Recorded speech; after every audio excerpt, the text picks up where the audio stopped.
Question है sir आज ये चैप्टर खत्म हो जाएगा? हाँ करना पड़ेगा। Okay sir.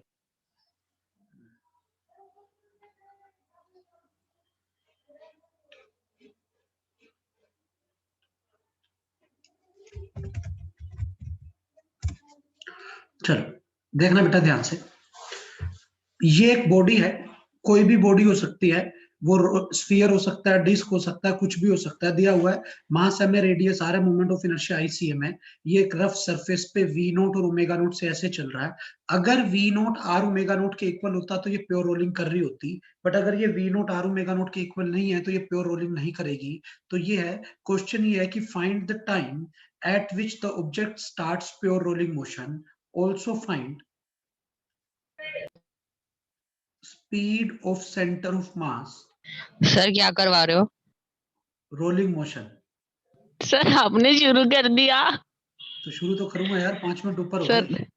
अब पहला क्वेश्चन ही लिखा अभी तो, also find the speed of centre of mass of sir object. इससे पहले क्या कराया था आपने? कुछ भी नहीं कराया, बस ये पहला क्वेश्चन है। ओके।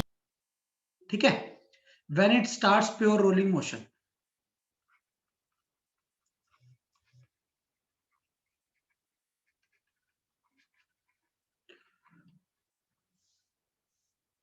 क्वेश्चन समझ में आ गया बेटा सबको? ये एक बॉडी दी हुई है, मास m है, रेडियस r है, मोमेंट ऑफ इनर्शिया ICM है, डिस्क होगा तो मोमेंट ऑफ इनर्शिया mr²/2 होगा। ठीक है, स्फीयर होगा तो 2/5 mr² होगा। V नोट दिया हुआ है, r ओमेगा नोट से ज्यादा है। V नोट गिवन है, r ओमेगा नोट से ज्यादा है। अगर V naught r omega naught के इक्वल होता, सर V नॉट उसकी वेलोसिटी। हाँ सेंटर ऑफ मास की वेलोसिटी। अगर V naught r omega naught के इक्वल होता तो प्योर रोलिंग होती, but V naught r omega sir note not क्यों लगाया हमने? वैसे ही लगा दिया क्योंकि फाइनल वाले में V निकालना है, हमें V निकालना है। अपने आप नोटेशन कुछ भी रख सकते हैं ना हम तो, इनिशियल को ओमेगा नोट से लिखते हैं ना, इनिशियल वाली सारी चीजों को ओमेगा नोट वगैरह से लिखा जाता है, उसीलिए मैंने सब में नोट लगा दिया। Find the time eight which the object starts pure rolling motion, also find the speed of centre of mass of the object when it starts pure rolling motion. Important question है, आप बेटा इस question पे important लिख लेना। 2 method से ये question कराऊंगा, rolling on N horizontal surface का लास्ट क्वेश्चन है। ठीक है, अब बड़े ध्यान से समझना है। सर 1 मिनट रुक जाओ, क्वेश्चन लिख रहे हैं। हाँ लिख लो, लिख लो। कलर क्यों नहीं चेंज हो रहा आज?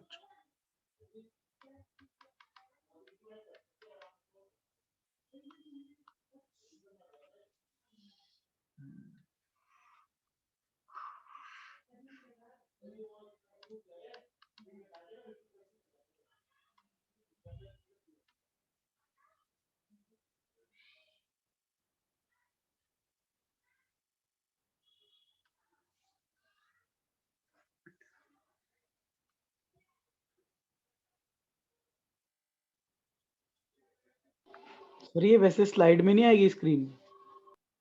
स्लाइड में आएगी, आएगी क्यों नहीं?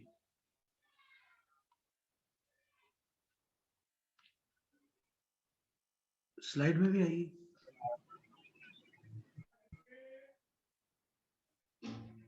कंप्लीट पे आ नहीं रही बेटा, इसलिए मैं वही कर रहा हूं कि भाई आ क्यों नहीं रही।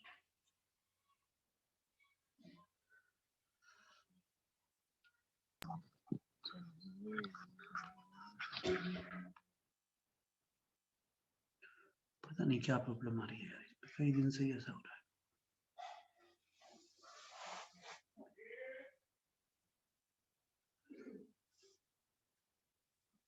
ये तो और छोटा हो रहा है ना। चलो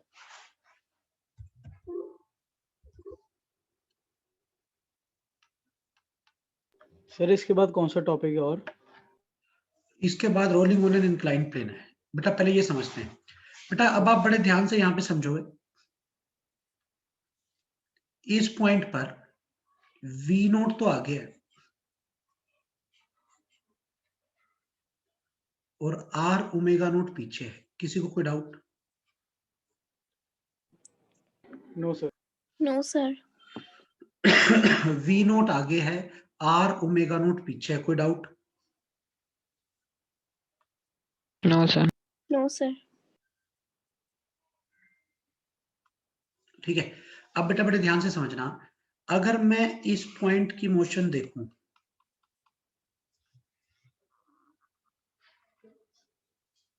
इस पॉइंट की मोशन, नेट वेलोसिटी इसकी किस साइड होगी?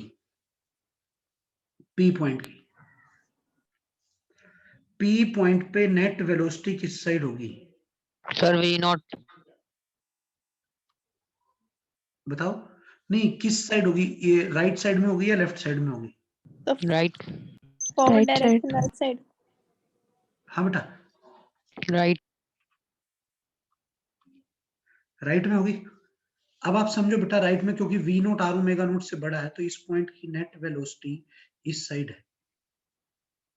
अगर इसकी नेट वेलोसिटी इस साइड है तो इसका मतलब ये पॉइंट आगे स्लिप कर रहा है, तो कंफर्म हो गया इस पे जो फ्रिक्शन लगेगा वो पीछे लगेगा, काइनेटिक फ्रिक्शन लगेगा। कोई डाउट? No sir. समझ में आया मैंने क्या कहा? Yes sir sir. काइनेटिक इसलिए लगेगा कि ये मूव कर रहा है इसलिए। हाँ, क्योंकि ये पॉइंट अब रिलेटिव रेस्ट पे नहीं है, अब इस पॉइंट की मोशन है, इसलिए काइनेटिक फ्रिक्शन लगेगा। Any doubt? No sir. No ठीक है। सर।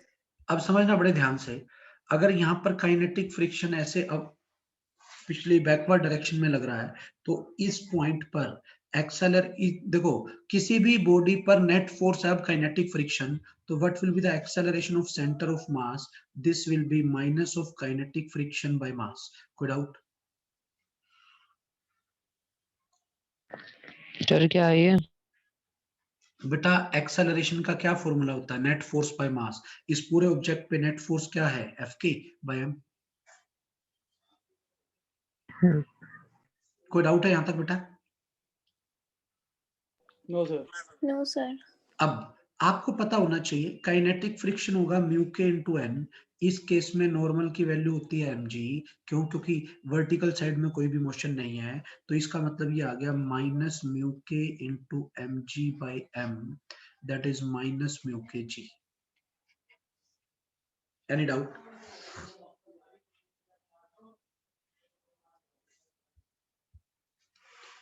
यहां से no sir. Centre of mass का जो एक्सेलरेशन आ गया वो आ गया माइनस म्यू के जी। सर ऊपर वाला बताना म्यू के वाला। बेटा फ्रिक्शन, काइनेटिक फ्रिक्शन क्या होता है? अब काइनेटिक फ्रिक्शन का फॉर्मूला होता है म्यू के एन, और एन की वैल्यू क्या होती है इस केस में? mg के इक्वल। तो पुट कर दिया, म्यू के mg आ गया, m से m डिवाइड किया तो सेंटर ऑफ मास का एक्सेलरेशन आपका माइनस म्यू के जी आ गया। कोई डाउट? No sir. बोलो बेटा।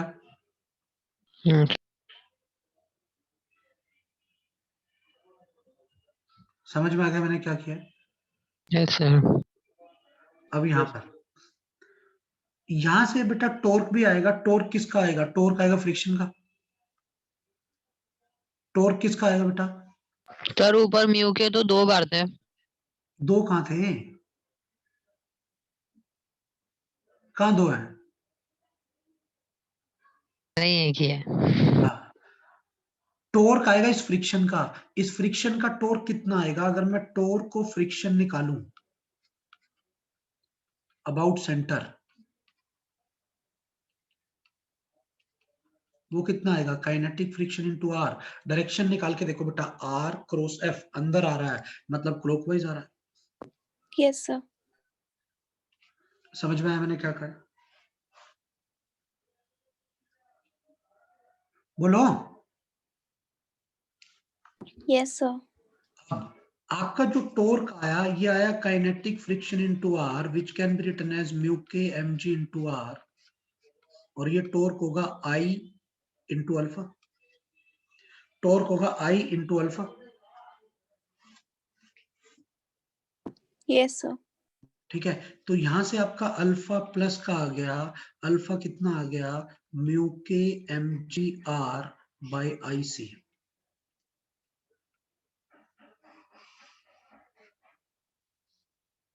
कोई डाउट? सर ये बता दो ये No, ICM sir. क्या था? बेटा टॉर्क होता है आई अल्फा, बॉडी किसके अबाउट घूम रही है, सेंटर ऑफ मास के। तो I C M into alpha. Yes sir. ठीक है, अब एक चीज आपको बड़े ध्यान से यहां समझनी पड़ेगी, इस क्वेश्चन में क्या ज्यादा था, वी नोट ज्यादा था या ओमेगा नोट ज्यादा था? देखो आप, नॉट ज्यादा था। वी नोट ज्यादा है, तो फ्रिक्शन इस तरह से लगेगा कि जो चीज ज्यादा है उसको कम करे और जो चीज कम है उसको ज्यादा करे। R ओमेगा नॉट बढ़ जाएगा, V नोट कम हो जाएगा। वी नोट कम होने की कोशिश करेगा, आर ओमेगा नोट बढ़ने की कोशिश करेगा। जब दोनों इक्वल हो जाएंगे तब प्योर रोलिंग स्टार्ट हो जाएगी। Are you getting my point? Yes sir. तो Yes, sir. अल्फा इस तरह से आ रहा है कि यहाँ पे जो आपका अल्फा आया, अल्फा और ओमेगा पैरेलल हैं, क्यों? क्योंकि ओमेगा नोट कम था तो अल्फा उसको बढ़ाने की कोशिश करेगा, वी नोट ज्यादा था तो फ्रिक्शन उसको कम करने की कोशिश कर रहा है। कोई डाउट? No sir. No, अब sir. At time t, at time t क्या होगा, टी टाइम पे क्या सिचुएशन होती है ये देख लेते हैं। सर टी ये टाइम अल्फा पर पैरेलल V ओमेगा नॉट क्या है? बेटा अभी ऊपर बताया है, टॉर्क कैसा है, क्लॉकवाइज, तो अल्फा भी कैसा है, क्लॉकवाइज। अल्फा अगर क्लॉकवाइज है, ओमेगा शुरू वाला भी कैसा था, क्लॉकवाइज, तो क्लॉकवाइज है तो इसका मतलब दोनों पैरेलल हैं तो वो बढ़ा रहा है। वैसे भी बताया जो चीज ज्यादा है उसको कम करेगा, जो चीज कम है उसको ज्यादा करेगा। ओमेगा नोट कम था तो अल्फा उसको बढ़ाएगा, बढ़ेगा तभी जब पैरेलल आए। मतलब वी नोट ज्यादा था तो वी नोट कम तभी होगा जब acceleration opposite side, centre of mass का एक्सेलरेशन अपोजिट साइड में है। कोई doubt? No, sir. No sir. T time पर क्या हो रहा है, मैं स्पीड निकाल रहा हूं। मान लो सेंटर ऑफ मास की स्पीड वीसीएम हो गई, शुरू में वी नोट थी, एक्सेलेरेशन की वैल्यू माइनस म्यू के जी थी, ये टी हो गया। कोई डाउट? मैंने v equal to u plus at लगाया है, टी टाइम पर मैंने वेलोसिटी निकाल ली सेंटर ऑफ मास की। Any doubt? No sir. दोबारा No, बता sir. दो। बेटा v is equal to u plus at लगा दिया, सेंटर ऑफ मास की इनिशियल वेलोसिटी कितनी थी, डायग्राम में देखो, v नोट। ठीक है, एक्सेलरेशन की वैल्यू थी माइनस म्यू के जी इंटू टी। कोई डाउट? No sir. अब ओमेगा बढ़ेगा तो ओमेगा के लिए इक्वेशन होती है omega note plus alpha t. तो आप जैसे यहां से ओमेगा निकालोगे, ओमेगा नोट शुरू में ओमेगा नोट था, अल्फा की वैल्यू आपकी म्यू के M G r by I C m है, इंटू टी आ गया।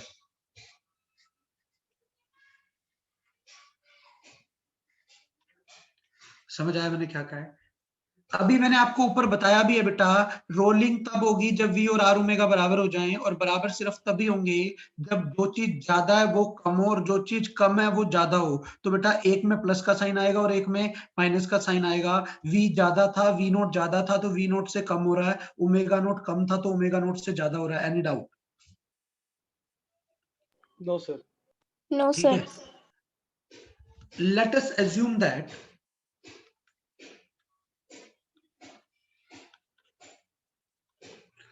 rolling starts at time t। हम मान लेते हैं रोलिंग टी टाइम पे स्टार्ट हो गई। अगर रोलिंग टी टाइम पे स्टार्ट होगी तो वीसीएम किसके इक्वल होगा, आर ओमेगा। आर ओमेगा के। ठीक है, अब यस सर। वीसीएम की जगह क्या लिखूंगा, वी नोट माइनस म्यू के जी t should be equal to are, omega की जगह लिखूंगा ओमेगा नोट प्लस म्यू के M G r by I C M into t. समझ आया मैंने क्या किया? बोलो।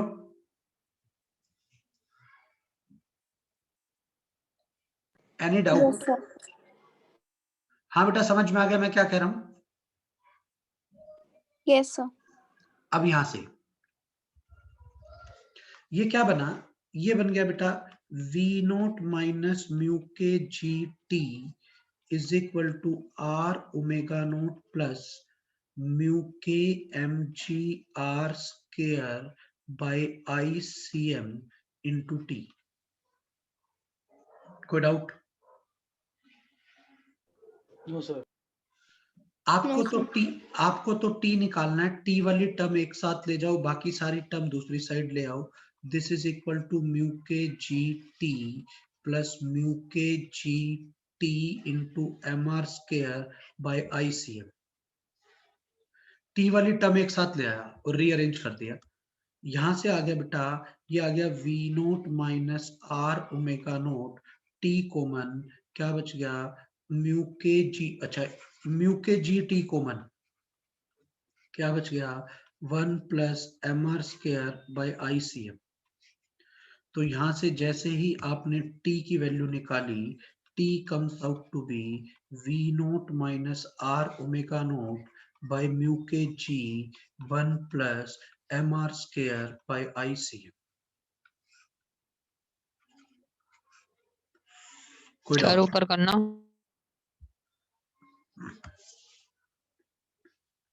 टर्म्स को रीअरेंज किया है, ये आपका रिजल्ट आ गया। किसी को कोई डाउट? सर एक बार नीचे करना। सर ऊपर कर दो। मेरे को नहीं जाना चले गए घूमने। नहीं यार मेरे को तो मन है, तो मेरा मन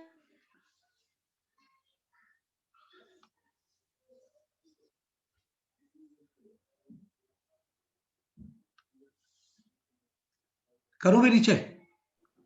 क्लियर है सर। Sir, हो गया. हाँ भी करें आगे? Yes sir. Yes sir. ये टाइम आ गया। अब बेटा इसमें बहुत सारी चीजें बताऊंगा, बड़े ध्यान से समझना है। ये टाइम आ गया आपका, कोई डाउट है यहां तक? ठीक है, अब आप सोचो, जिसका आईसीएम ज्यादा होगा उसका डिनोमिनेटर कम होगा। अगर आईसीएम ज्यादा है तो ये वाली टर्म कम, तो डिनोमिनेटर कम। डिनोमिनेटर कम का मतलब टाइम ज्यादा लगेगा। नहीं समझ आया? अरे बोलो, बोलो बेटा। यस सर आ गया। मैं बोला सेम सिचुएशन थी, एक रिंग को रख दिया, एक डिस्क को रख दिया, एक सॉलिड स्फीयर को रख दिया, ऐसे ही तीनों को सेम से रख दिया। बताओ कौन पहले रोलिंग करना स्टार्ट करेगा, किसका टाइम ज्यादा आएगा? जिसका मोमेंट ऑफ इनर्शिया फिर ज्यादा होगा. ज्यादा हो। सबसे ज्यादा किसका होता है? रिंग का एम आर स्क्वायर, पता होगा? यस जी सर। सर. तो सबसे लेट रोलिंग कौन स्टार्ट करेगा? रिंग। सबसे पहले रोलिंग कौन स्टार्ट करेगा? सॉलिड स्फीयर, सॉलिड उसके बाद स्फीयर। डिस्क, उसके बाद रिंग। कोई डाउट है? No, sir. अब यहां से एक पार्ट तो ये पूछा था, दूसरा पार्ट पूछा था आपको VCM निकालना है। VCM का आप देखो क्या फॉर्मूला था, V नोट माइनस म्यू के जी टी था, अभी ऊपर किया था। आप जैसे यहाँ पर t की वैल्यू रख लोगे, आपका रिजल्ट आ जाएगा।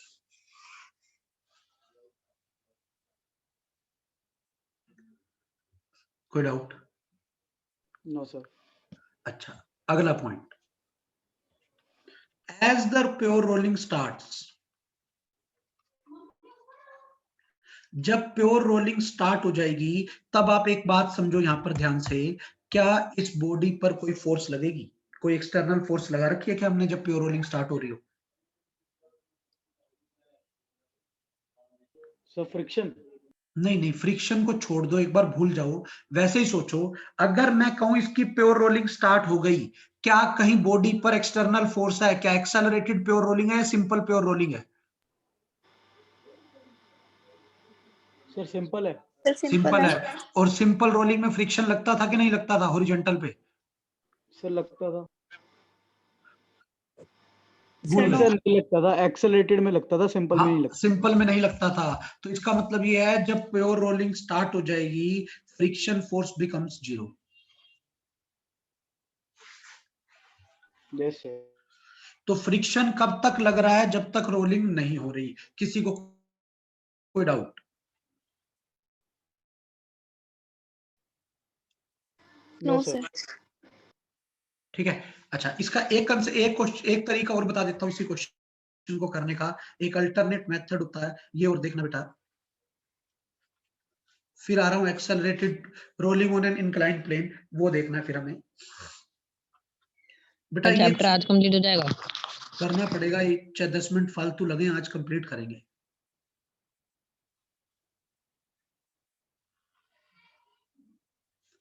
ये मास m, रेडियस r, ICM, ये v नोट से चल रहा है, ओमेगा नोट से घूम रहा है, यही था ना। और v naught is given greater than r omega note, कोई भी ऑब्जेक्ट था। हमने देख लिया था इस पॉइंट पर फ्रिक्शन पीछे आ गया था, आ गया था कि नहीं आया था? Yes sir. अब बड़े ध्यान से समझना, अगर इस पॉइंट पर फ्रिक्शन पीछे आ गया, अगर मैं इफ, या ऐसे कर लो, torque of friction about P कितना होगा?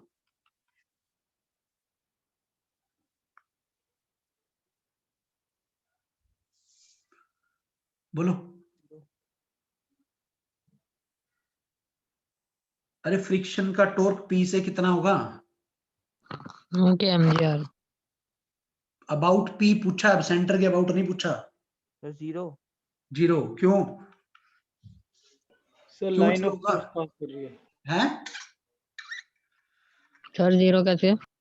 आप सोचो, वही तो पूछ रहा हूँ, क्यों 0 होगा? सर वही अगर पॉइंट कोई फोर्स उसी पॉइंट से पास कर जाए तो उसका टॉर्क कितना हो जाता है? 0। 0 हो जाता है, बताया हुआ कि नहीं? Yes sir, line of force pass कर रही है। अगर टॉर्क 0 है तो we can apply conservation of angular momentum about point P, but not about C। C के अबाउट क्यों नहीं लगा सकते?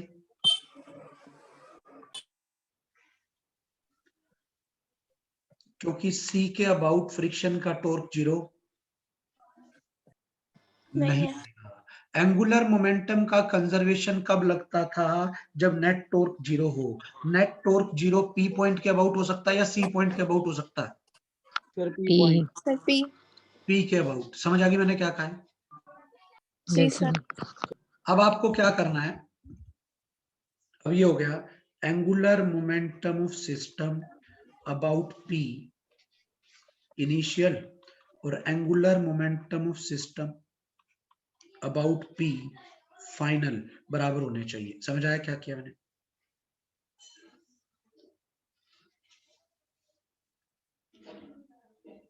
Yes sir.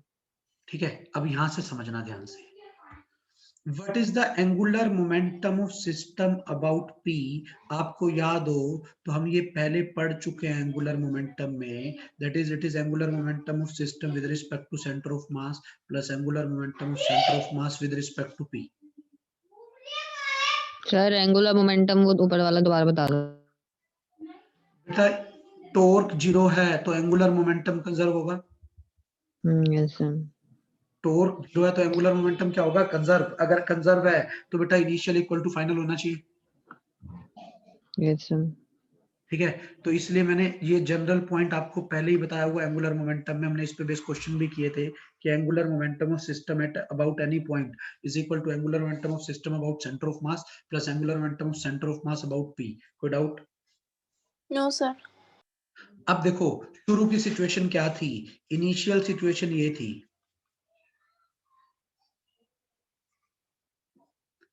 ये V नोट से चल रहा था, ओमेगा नोट से घूम रहा था, तो what is angular momentum of system about P की इनिशियल वैल्यू क्या होगा बेटा? P के अबाउट ये घूम रहा है तो ICM into omega naught plus चल रहा है तो MV नोट इंटू R। समझ आया क्यों?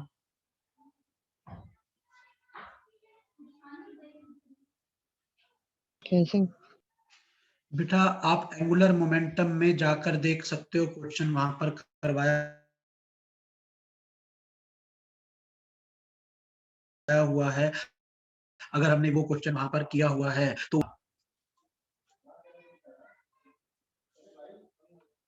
सर थोड़ा लैग कर रहा है। लैग कर रहा है। एक बार इंटरनेट कनेक्शन चेक कर लें।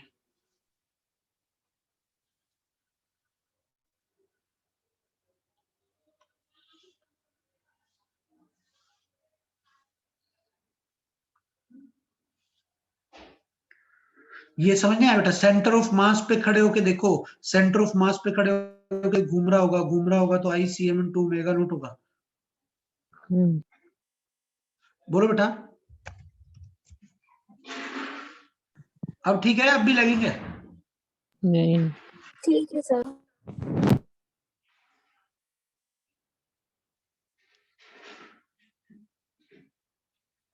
नहीं ठीक आ रही है, स्पीड का तो कोई इशू नहीं है।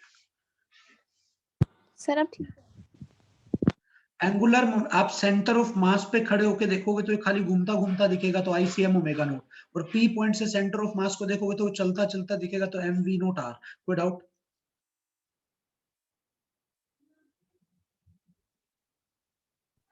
हाँ सर। अरे दिखाऊं क्या पीछे कहाँ पढ़ाया था, ये याद दिलाऊं? नो सर, आ गया। ठीक है, अब बाद में ये क्या कर रहा है, रोलिंग कर रहा है कि नहीं कर रहा?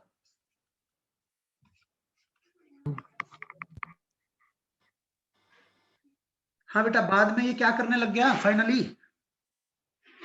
रोलिंग करने। अगर ये रोलिंग। फाइनली रोलिंग करने लग गया तो मैं इसको P के अबाउट प्योर रोटेशन मान सकता हूं, तो ये हो जाएगा IP omega, that is ICM plus MR square. Omega का मतलब ओमेगा ही रह गया। कोई डाउट? No sir. क्योंकि जब ये प्योर रोलिंग करने लग जाएगा तो प्योर रोलिंग को हम मान सकते हैं it is the rotation about P, तो मैंने फाइनल लिख दिया IP ओमेगा। कोई डाउट? Yes sir. अब एंगुलर मोमेंटम कंजर्व रहना चाहिए, तो सीधा सीधा आ गया ICM omega note plus MV naught R should be equal to ICM plus MR square. Omega का मतलब क्या है, अब तो रोलिंग कर रहा है तो ओमेगा को लिख दूंगा VCM/R। कोई doubt?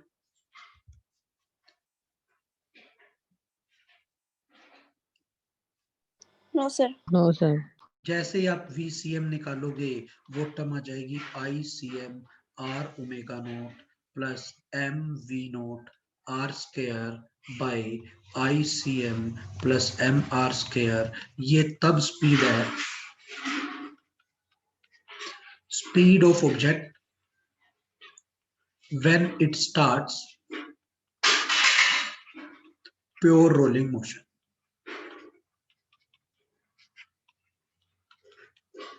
when it starts pure rolling motion। कोई डाउट?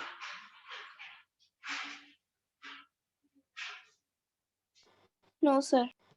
ठीक है बेटा, ऐसे बहुत सारे क्वेश्चन मिलेंगे आपको कि आपको स्पीड बतानी है जब वो pure rolling motion directly start कर दे, तो आपको पहले वाला मेथड नहीं लगाना, पहले वाला मेथड आपको नहीं लगाना, आपको सीधा ये लगाना है angular momentum conservation about point P। Concept समझ में आ गया मैं क्या कह रहा हूँ? सर कब लगाएंगे वाला? दो चीजें बेटा, एक तो ये पूछेगा कौन जल्दी रोल करना स्टार्ट कर देगा, जिसका मोमेंट ऑफ इनर्शिया ज्यादा होगा उसको रोल करने में टाइम भी ज्यादा लगेगा, पहली बात। दूसरा, कभी ये पूछ ले find speed of centre of मास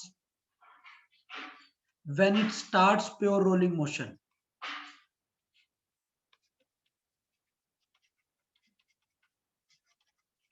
अगर ये कभी पूछ ले, डायरेक्ट यही क्वेश्चन पूछ ले, तो आपको इसमें सीधा सीधा ये लगाना है angular momentum of system about P will be constant. बस ये वाला सेकंड वाला मेथड लगाना है, उसमें टाइम टू निकाल के वैल्यू कैलकुलेशन बहुत ज्यादा आ जाती है, सीधा आपको एंगुलर मोमेंटम कंजर्वेशन करना है। कोई doubt?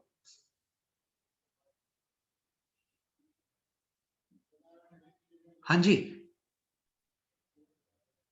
No any sir. Doubt? करें फिर आगे? Yes sir. ठीक है, चलो इस पे बेस एक क्वेश्चन सर जैसा एक मिनट रुक आता जाओ, है, ये नोट कर। हाँ जैसा क्वेश्चन नीट में आता है वैसा नीट या जेई मेन में आता है वैसा ही कराऊंगा सिर्फ।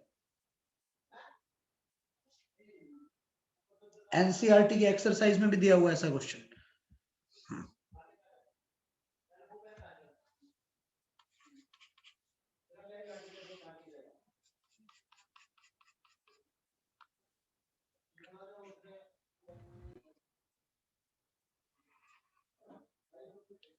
ये मेरे को एक सॉलिड स्फीयर दिया हुआ है, मास m है, रेडियस r है। इसकी स्पीड v नोट है, ये ओमेगा नोट है, और दिया हुआ है omega naught is equal to 2v naught by r। ये दिया हुआ क्वेश्चन, ठीक है। फाइंड, ये रफ है, अगर ये रफ है तो इसका म्यू एस म्यू के गिवन है। Find the speed of centre of mass of sphere when it starts pure rolling motion।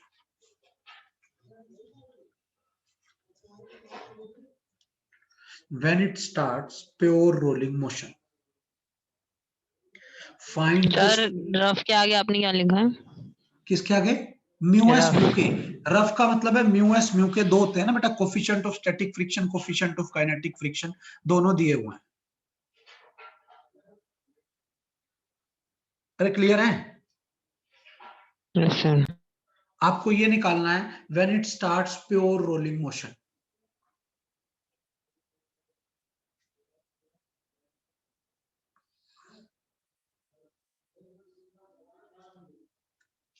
करें?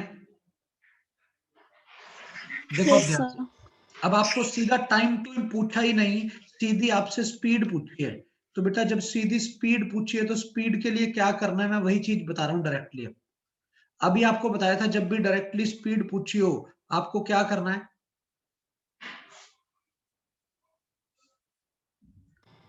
Sir, second method apply करना है। डायरेक्ट सेकंड मेथड अप्लाई करना है। कोई डाउट है यहां तक?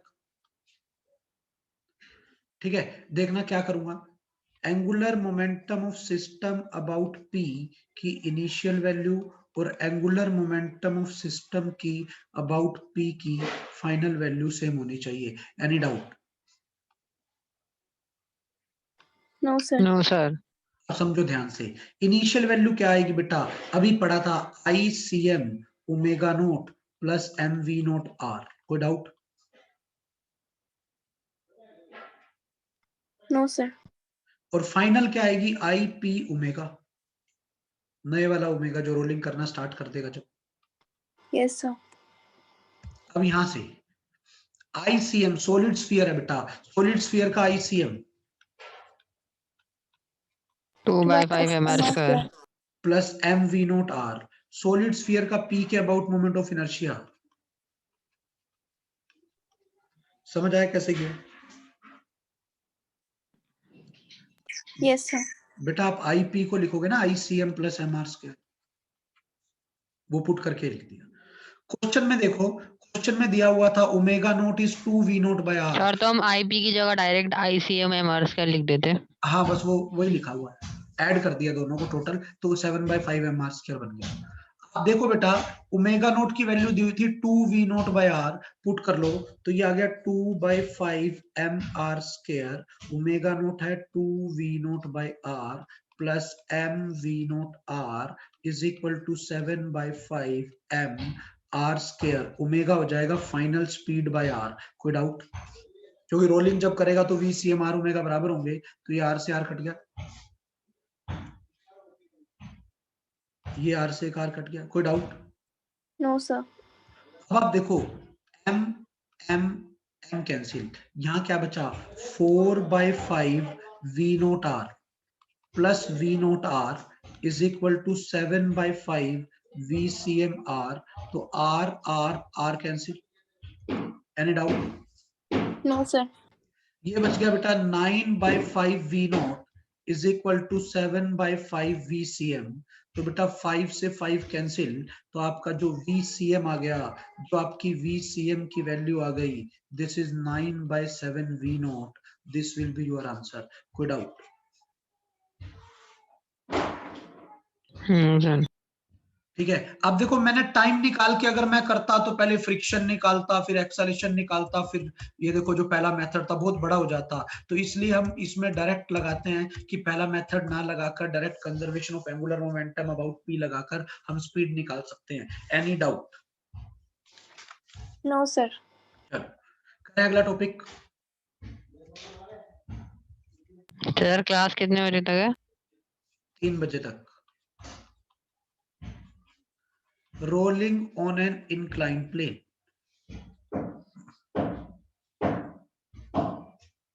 Rolling on an incline plane.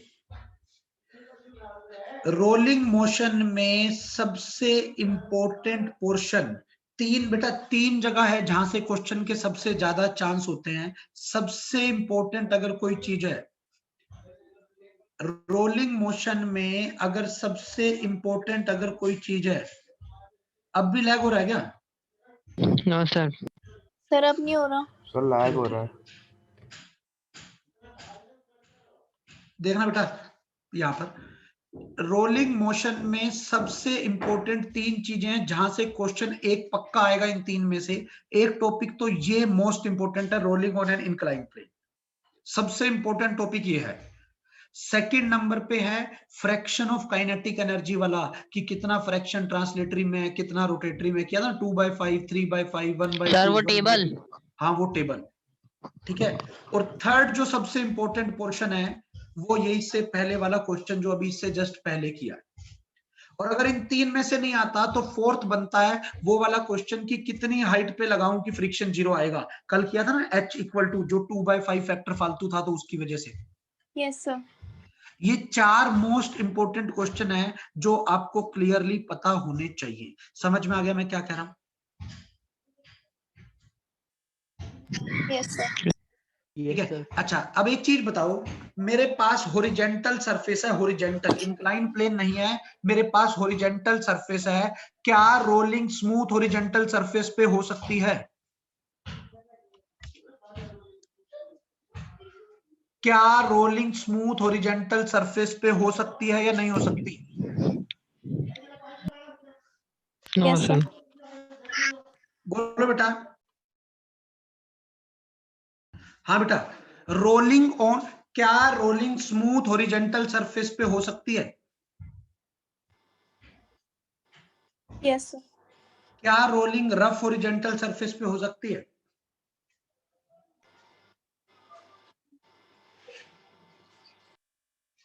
बोलो। अगर रफ पर होगी तो फोर्स लगेगा। नहीं जरूरी नहीं है, रफ पे हो तो क्या पता फ्रिक्शन ना लग रहा हो। जी बेटा सर। रफ सरफेस की प्रॉपर्टी है ना, डिपेंड करेगा कितना फ्रिक्शन देगा, क्या पता फ्रिक्शन की वैल्यू 0 आए, क्या पता फ्रिक्शन आ रहा हो। जी सर। तो rolling is possible on smooth horizontal surface, on rough horizontal surface, दोनों पे पॉसिबल है। कोई डाउट बताओ इसमें? No sir. अब अगर मेरे पास एक इंक्लाइन प्लेन है, सर अभी आपने कौन सी लाइन बोली थी? Rolling is possible on smooth horizontal surface, on rough horizontal surface, दोनों पे हो सकती है, स्मूथ पे भी और रफ पे भी। हॉरिजेंटल सरफेस की बात की। अब ये मेरे पास एक इंक्लाइन प्लेन है। अब एक बात सोचना, अगर मैं यहां से एक बॉडी को छोड़ दूं और मैंने कोई फोर्स नहीं लगाई, फिर भी इस बॉडी पे एक फोर्स लग रही है, कौन सी फोर्स? फ्रिक्शन। जी mg का एक कंपोनेंट फिर भी इधर आएगा, क्या होगा वो? Sir m g cos theta m g sine theta. पता होगा सबको ये तो। जी सर। यस। हाँ बेटा। तो बेटा इंक्लाइन प्लेन में ऑब्जेक्ट पे फोर्स लगेगी या नहीं लगेगी?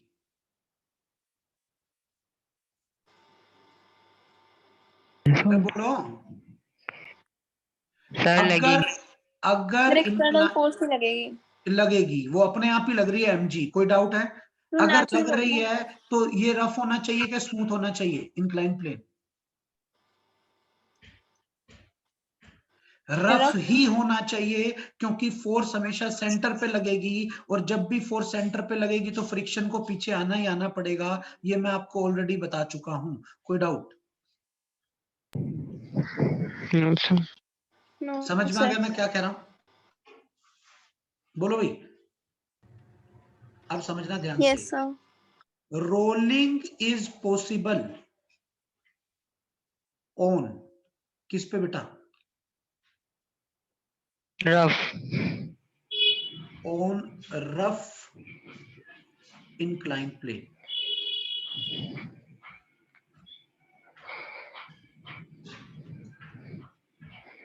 Rolling is not possible on smooth incline. कोई doubt? No sir. Rolling is sir अभी तो पॉसिबल। आपने स्मूथ और रफ दोनों में बोल लेते हैं। यार समझो तो सही बेटा, वहां कौन से सरफेस बोले थे? Sir horizontal surface. हॉरिजॉन्टल बोले थे। हॉरिजॉन्टल अब क्या है? Inclined surface. इंक्लाइंड। इंक्लाइंड है। तो इंक्लाइंड पे क्या स्मूथ पे रोलिंग हो सकेगी? No sir. नो नहीं सर। होगी।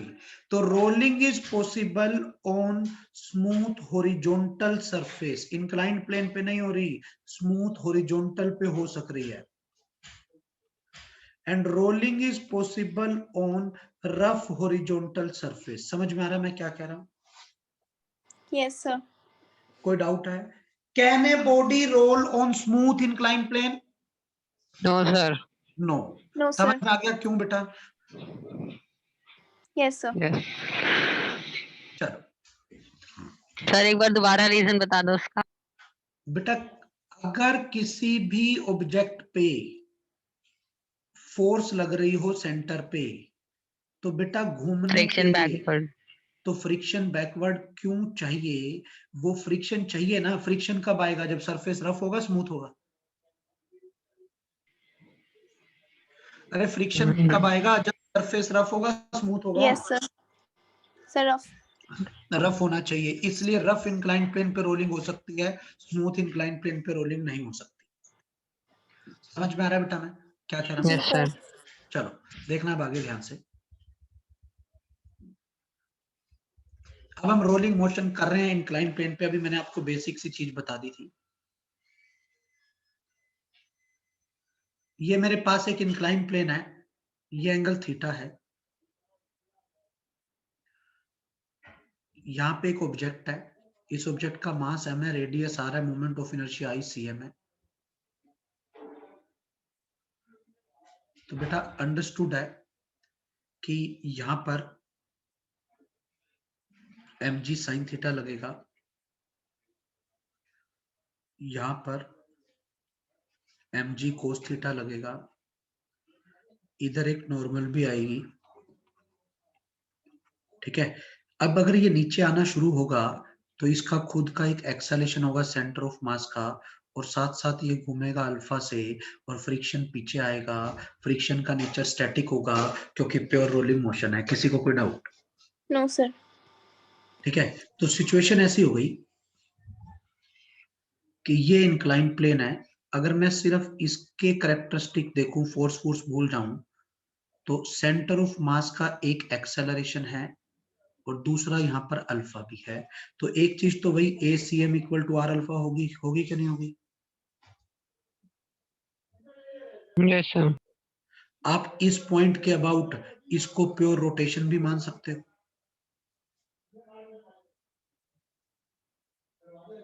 याद यस है? सर। हाँ भाई, अरे क्लियर है यहां तक? Yes sir. अब अगर मैं P पॉइंट के पहली इक्वेशन लिख लेता हूं, पहले डिटेल में बता देता हूं, फिर शॉर्टकट भी बता दूंगा। फर्स्ट इक्वेशन क्या बनेगी बेटा? mg sin theta minus static friction is equal to m into ACM। Any doubt? mg sin theta minus static friction is equal to m।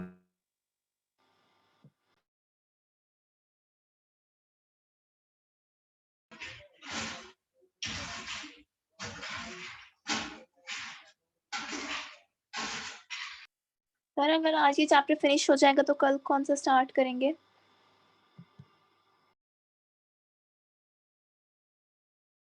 कल तो क्लास नहीं है, नेक्स्ट वीक में देख लेंगे कौन सा स्टार्ट हो। Okay sir. ये क्या सर हुआ? पिछले चैप्टर्स की रिवीजन कब होगी? सिलेबस तो हो जाए फिर रिवीजन की सोचेंगे। ये सर अभी तो सिलेबस ही नहीं हो रहा। सिलेबस जरूरी है पहले। सर इम्पोर्टेंट चैप्टर्स करा दो सारे अभी। इंपॉर्टेंट हैं। 11th नहीं आएगी तो 12th में दिक्कत हो जाएगी। ये सर सर उससे पहले एग्जाम भी तो देने हैं 11th। एग्जाम वाला काम तो हो जाएगा, एग्जाम की टेंशन नहीं होती। सर एग्जाम तो ऑनलाइन ही होने फाइनल। सर ऑनलाइन एग्जाम होंगे फाइनल? पता नहीं, देखो क्या होता है। अभी तो कोरोना बताएगा। Yes. Yes, sir. हाँ, कोई नहीं हितेशी, करा देंगे, लास्ट में फॉर्मूलाज कंपाइल करा देंगे, कोई दिक्कत सर आप एक बार स्क्रीन ऊपर कर दो। नहीं। स्क्रीन ऊपर कर रहा हूँ, ये फाइल अटक गई, फाइल नहीं खुल रही। छोड़ो सर, रहने दो। क्या हो गया?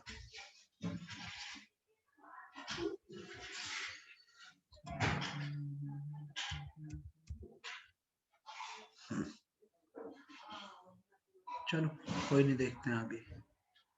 धक्का दो सर, धक्का तो देने से चल नहीं रही ना।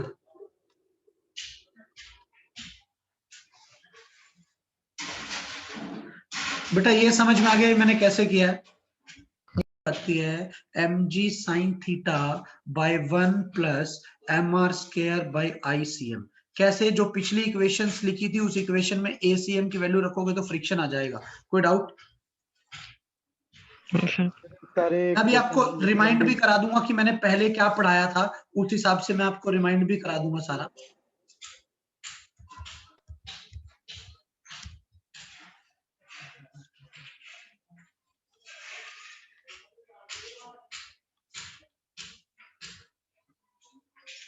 हाँ बेटा, करें आगे। Yes, sir. ये आपका FS आ गया। ऑन द सेम लाइन अगर आप अल्फा निकालोगे, अल्फा था ACM बाय R, तो बेटा वो आ गया G sin theta by R 1 plus ICM by MR square.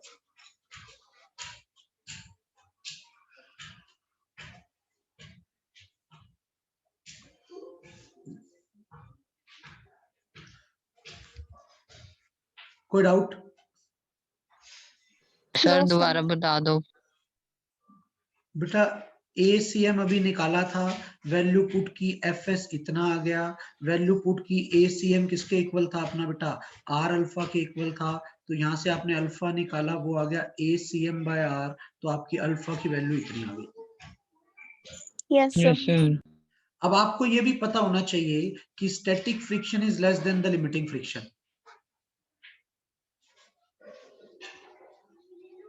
Static friction limiting से कम होता है। इन शॉर्ट आप ऐसे कह सकते हो static friction is less than mu S N.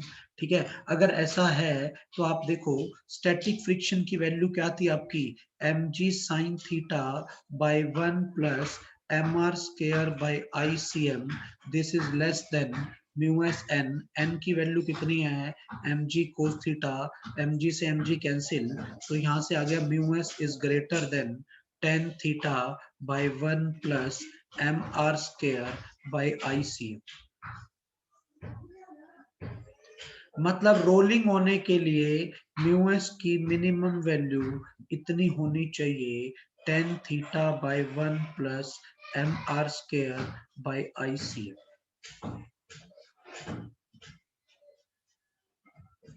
Any doubt? No, sir. कोई डाउट है यहाँ तक? No sir, clear. No, sir. ठीक है, अब आप बड़े ध्यान से समझना। यहाँ पर हमने एक ये वाला केस किया था बेटा, अगर आपको याद हो, मैं थोड़ा सा रिमाइंड करा रहा हूं।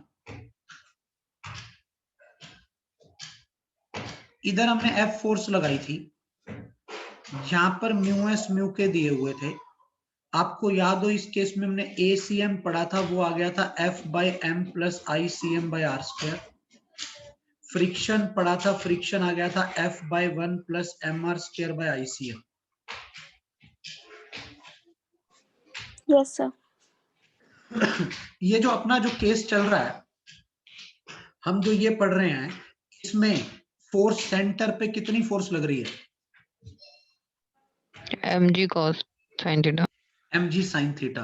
तो आप सोच सकते हो इस क्वेश्चन में बस आपको F की जगह क्या रखना है? mg sin theta. जी सर। जैसे ही आपने F की जगह mg sin थीटा रखा, सारे रिजल्ट वही आ गया। Any doubt? सर सारे No, क्वेश्चन sir. में यही फॉर्मूला यूज होंगे? है? सर सारे क्वेश्चन में यही फॉर्मूला यूज होंगे? हाँ, अगर सेंटर पे लगेगी तो यही फॉर्मूले यूज होंगे। अब एक इसमें ना एक बहुत इंपॉर्टेंट चीज है जो आपको ध्यान रखनी है। मेरे पास ना एक extra term I 1 plus I C M by M R square, इस टर्म का नाम होता है बीटा। सर आपने इससे पहले जो बताया था स्टैटिक और काइनेटिक लिमिटिंग फ्रिक्शन वाला, उसके रिलेशन मतलब कैसे यूज होंगे क्वेश्चंस में? कुछ नहीं, डायरेक्ट आता है म्यू एस की कम से कम कितनी वैल्यू हो कि रोलिंग हो, ये वाला फॉर्मूला याद रखना है, वहीं से आया ना ये डिराइव करके, यस सर। इसलिए बताया ये। ठीक है, अब देखना बेटा ध्यान से, यहाँ पर 1 plus I C M by M R square, देख लो आप फर्स्ट स्लाइड में देख लो, 1 plus I C M by M R square, ये वाली टर्म, इसका नाम मैंने बीटा रख दिया। ध्यान रखना, इसका नाम मैंने बीटा रख दिया, तो जैसे जी साइन थीटा बाय बीटा। हाँ, जी साइन थीटा बाई बीटा हो गया। अब ये बीटा किस किस चीज पे डिपेंड कर रहा है? Beta depend on shape of the object, बस, और किसी चीज पे डिपेंड नहीं करता। क्यों बेटा? देखो ध्यान से, इस ICM में फॉर्मूला लिखोगे एम के सी एम का स्क्वायर, एम से एम कट गया, यस सर। तो मास तो आया ही नहीं। KCM स्क्वायर, KCM स्क्वायर में रिंग के लिए आर स्क्वायर, डिस्क के लिए आर स्क्वायर बाई 2। ठीक है, क्यों? क्योंकि अलग अलग बॉडी के लिए मोमेंट ऑफ इनर्शिया अलग अलग होगा, तो एम आर स्क्वायर कट जाएगा, बस फालतू का फैक्टर आएगा कि हाफ आ रहा है, 1 आ रहा है, 2/5 आ रहा है, 2/3 आ रहा है, वो चीजें डिसाइड करेंगी। Yes sir.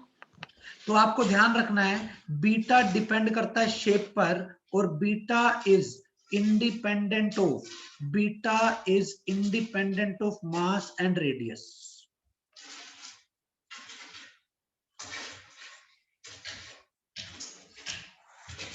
समझ में आ गया? सर क्वेश्चंस में हमें बीटा की वैल्यू दी हुई होगी, अभी इस तरह हमें निकालनी पड़ेगी 1 प्लस आईसीएम लगाकर। हाँ, इससे निकालनी पड़ेगी। जैसे अगर मैं कह दूं बीटा फॉर रिंग 2 आ गया, क्यों? रिंग का मोमेंट ऑफ इनर्शिया क्या होता है? M R square. M R square से एम आर स्क्वायर कटा, 1 1 प्लस 1 2 आ गया। बीटा फॉर डिस्क, ये 1/2 होगा तो ये 3/2 आ गया। बीटा फॉर होलो सिलेंडर 2 आ तो गया। सर हम ये डायरेक्ट याद ही कर लेंगे फिर, हाँ, क्योंकि ये याद निकाल। भी कर सकते हो, इससे डायरेक्टली निकाल भी सकते हो। बीटा फॉर सॉलिड सिलेंडर 3/2 आ गया। बीटा फॉर होलोस्फीयर में 2/3, 1 प्लस 2/3 5/3 आ गया। बीटा फॉर सॉलिड स्फीयर में 2/5, तो ये आ गया 7/5 आ गया। कोई डाउट है यहाँ तक? No sir. हाँ बेटा, क्लियर है? Yes sir. समझ में आ गया मैं क्या कह रहा हूँ? Yes sir. ठीक है, ये अलग अलग शेप के लिए बीटा है। अब आप देखो, आपका जो ACM बना वो बन गया G sine theta by beta. Clear है? Yes sir. तो बेटा रोलिंग मोशन में ना, रोलिंग ऑन इंक्लाइन प्लेन की बात कर रहा हूं, इसमें आपको एक चीज ध्यान रखनी है, जहां पर भी G आएगा ना, G से रेसिप्रोकल में बीटा आएगा। अगर G न्यूमिनेटर में है तो बीटा डिनोमिनेटर में आएगा। अगर G डिनोमिनेटर में आ जाए तो बीटा किस में आ जाएगा बेटा? न्यूमिनेटर में आ जाएगा। Are you getting my point? Sir मतलब यस कैसे? सर। बेटा अगर G ऊपर है तो बीटा नीचे होगा, और अगर किसी स्टेटमेंट में कोई ऐसा क्वेश्चन बना दूं G नीचे है तो बीटा ऊपर होगा। किसी को कोई डाउट? सर साइन थीटा की वो नहीं चेंज होगी, वो ऊपर ही रहेगा। थीटा तो फिक्स है ना, इंक्लाइन प्लेन फिक्स है, वो G के साथ रहेगा साइन थीटा हमेशा। ओके। ये याद रखने के शॉर्टकट्स बता रहा हूं मैं आपको, देखना ध्यान से। रफ इंक्लाइन प्लेन है,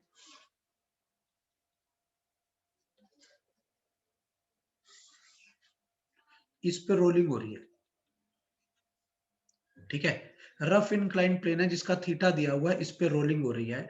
what is the acceleration of centre of mass of ring disc होलोस्फीयर?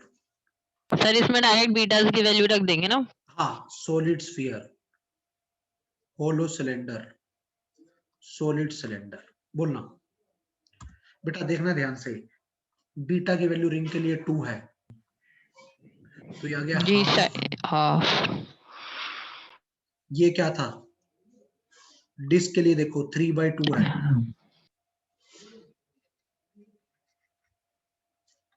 होलोस्फीयर के लिए क्या वैल्यू थी, 2g sin थीटा। होलोस्फीयर, सिलेंडर नहीं है, होलोस्फीयर बोल दिया। 5/3 मीन्स ये आ गया 3/5 g sin थीटा। ये कितना आ गया 5/7 g sin theta. Hollow cylinder ring वाला है हाफ g sin थीटा। ये आ गया 2/3 g sin थीटा। किसी को कोई डाउट? No sir. सोच के बताना। ये वैल्यू हो गई 0.5 g sin थीटा। ये हो गई क्या 0.67 g sin थीटा। ये हो गई 0.60 g sin थीटा। ये हो गई 0.7। 0.1 g sin थीटा। ये हो गई 0.50 g sin थीटा। ये हो गई 0.67 g sin थीटा। किसका एक्सेलेरेशन सबसे ज्यादा है? Solid sphere. उसके बाद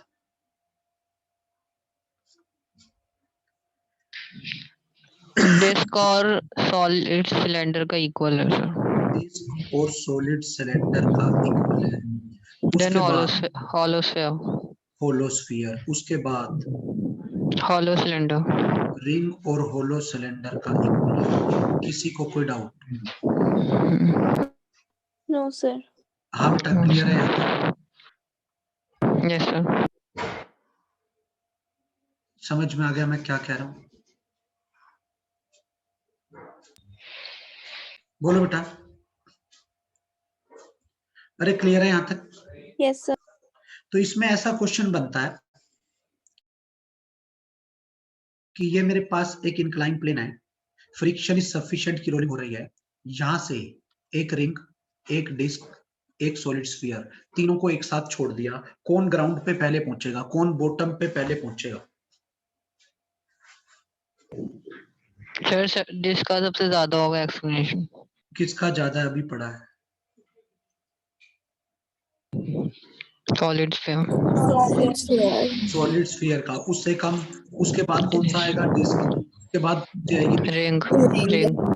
समझ में आ रहा है कैसे करना है? Yes sir. किसी को कोई डाउट? No sir. बट अगर सर डिफरेंट एंगल से फेंकेंगे तो फिर उनपे नहीं डिफरेंस बेटा, पड़ जाएगा एक ही ना। इंक्लाइन प्लेन पे है तो कंपैरिजन किया है। अब वो दूसरे वाला केस भी आपको बता देता हूं मैं। ये समझ में आया मैं क्या कह रहा हूं? तो solid sphere will reach the bottom first. हाँ बोलो बेटा, क्या कह रहे थे? उसके बाद कौन आएगा? Disc will reach the bottom second. और लास्ट में कौन आएगा? Ring will reach the bottom third. Concept समझ में आ गया? बोलो बेटा। Yes sir. Yes sir. चलो next.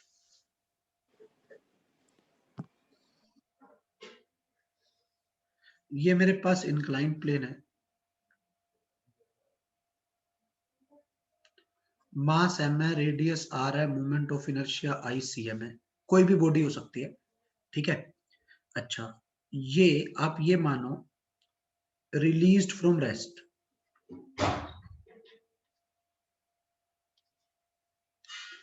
Friction is sufficient to prevent slipping.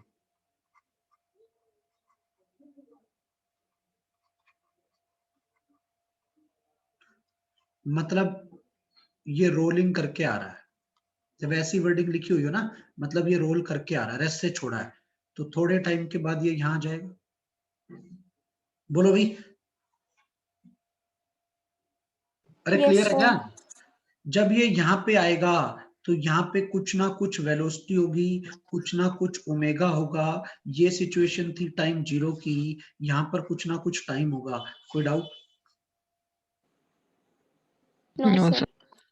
अब मान लो ये s डिस्टेंस चल के आया, डिस्टेंस की टर्म में भी दे सकता है या हाइट की टर्म में भी दे सकता है, दोनों चीजें पूछी जा सकती हैं, तो मैं s और h दोनों की टर्म में बता रहा हूं, बड़े ध्यान से समझना, ठीक है। अब बड़े ध्यान से समझ लेना, what is the acceleration of centre of mass, this will be g sin theta by beta, any doubt? No sir. Initial sir. Velocity, So zero. Initial velocity 0, बोलो बेटा। Yes sir. Yes, sir.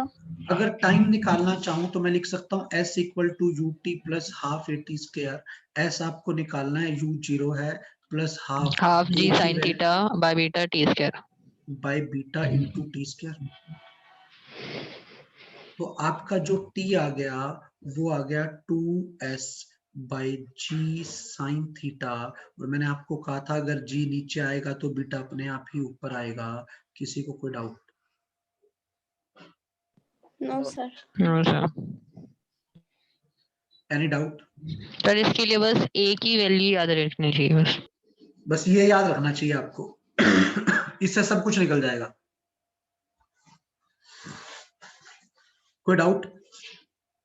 No sir. No, on the sir. Same line v square minus u square equal to 2as लगा दूं तो v minus 0 is equal to 2g sine theta by beta into s. तो speed at bottom कितनी आ गई?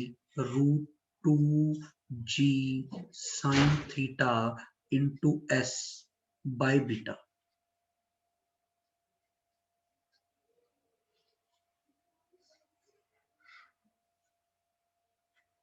समझ में आ गया?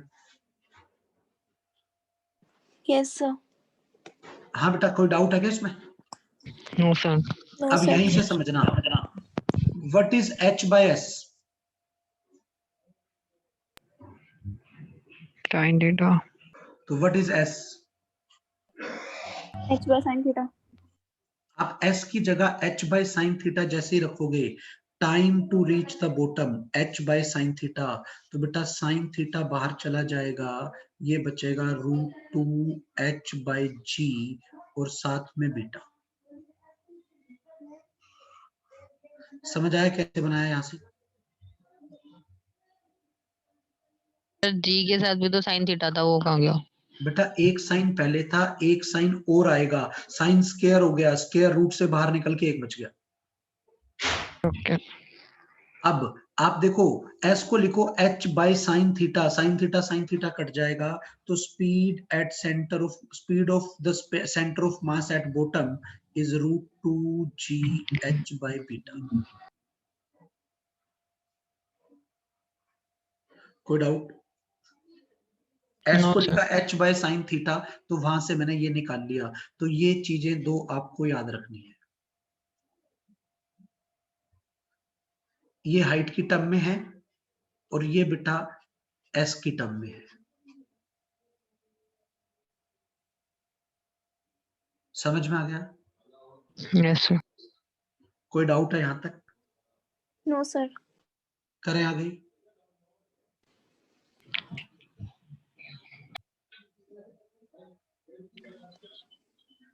बोलो बेटा।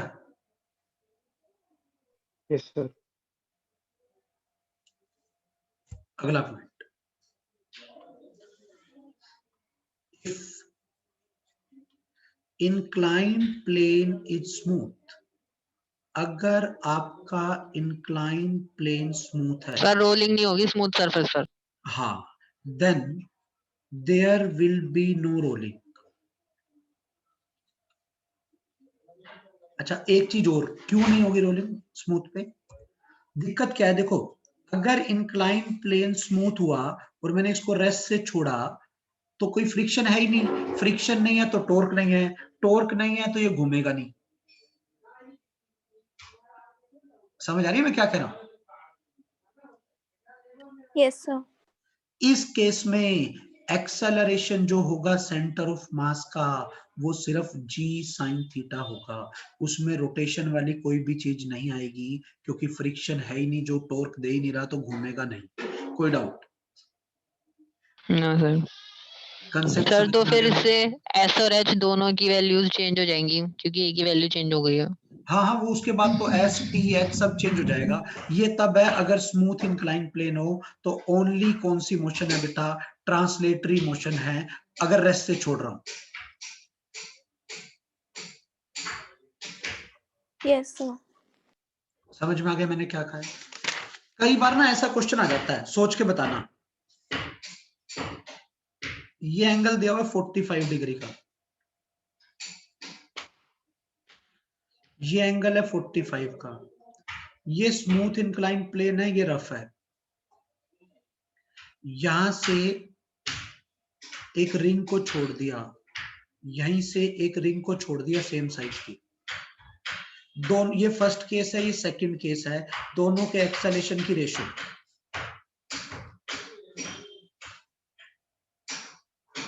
जी साइन थीटा रेशियो बीटा ऐसा कुछ।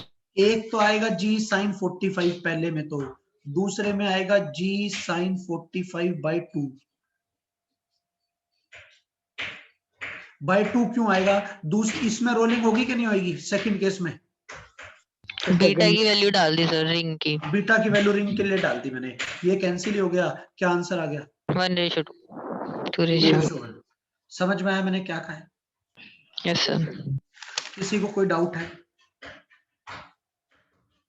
अच्छा ये बताओ, संडे को टेस्ट के टाइमिंग क्या रहते हैं? 4 to 7 4 to 7। अच्छा, उससे पहले एक सर घंटे क्लास का में 1 घंटे का एक सेशन रखना है। संडे को रखूं या सैटरडे को रखूं, जिसमें आपके मॉड्यूल के डाउट लूंगा। मॉड्यूल कंप्लीट करना है तब तक। सर इतने कम टाइम में नहीं हो पाएगा, आप मंडे को ले लो प्लीज। सही में नहीं हो पाएगा इतने कम